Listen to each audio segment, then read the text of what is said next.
మాకు ఇక్కడ మనోహర్ గారి గురించి ఒక విషయం చెప్పాలి. ఎందుకంటే స్పెసిఫిక్గా ఆయన తెనాలి వాస్తవ్యులు కాబట్టి ఆయన గురించి మీకు ఒక విషయం చెప్పాలి. ఎందుకు మేమందరం మనోహర్ గారిని అంటే మా ప్రెసిడెంట్ పవన్ కళ్యాణ్ గారు ఇష్టపడటం, ఎలాగో ఆయన ఇష్టపడ్డా మేము ఇష్టపడినా ఎవరు ఇష్టపడినా మన జనసేనలో ఎందుకు మేము ఇష్టపడతామని చెప్తారు.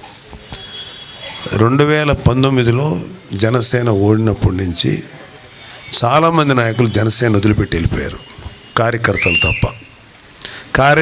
తప్ప కార్యకర్తలు మనతో ఉన్నారు. చాలామంది నాయకులు మనతో అవసరం కొద్ది ట్రావెల్ చేసి గెలవట్లేదు కదా సరే నెక్స్ట్ డేని వేరే పార్టీల్లోకో లేకపోతే ఎస్పెషల్లీ వైసీపీలోకి వెళ్ళిపోయినటువంటి వాళ్ళు ఉన్నారు.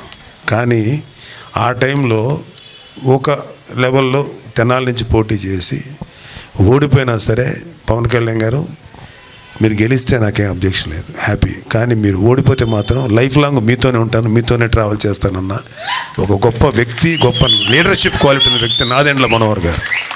అందుకని ఆయన అంటే మా అందరికీ చాలా ఇష్టం.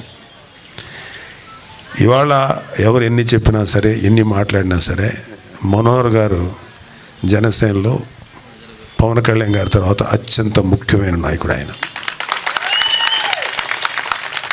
మాకు చాలామంది అదేంటి సార్ మరి మీరు నన్ను ఏదో ట్రై చేస్తారు మీరు కదా.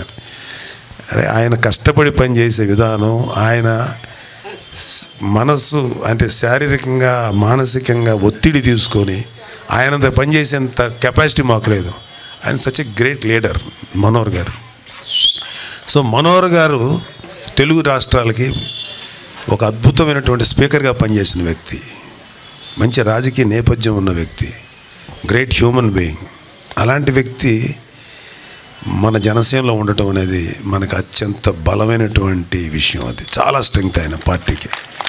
ఆయన ఎంత కష్టపడతారో మీ కంటికి కనపడేది కంటే కనపడని విధంగా ఎంత తిరుగుతారో, ఎన్నిసార్లు అలిసిపోయారు. ఇప్పటికీ ఆయన గాయంతో తిరుగుతున్నారు.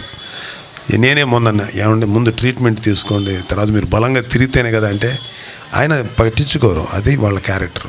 That is what Pawan Kalyan garu. So నాకు అందుకని మనోహర్ గారు అంటే ఇష్టం.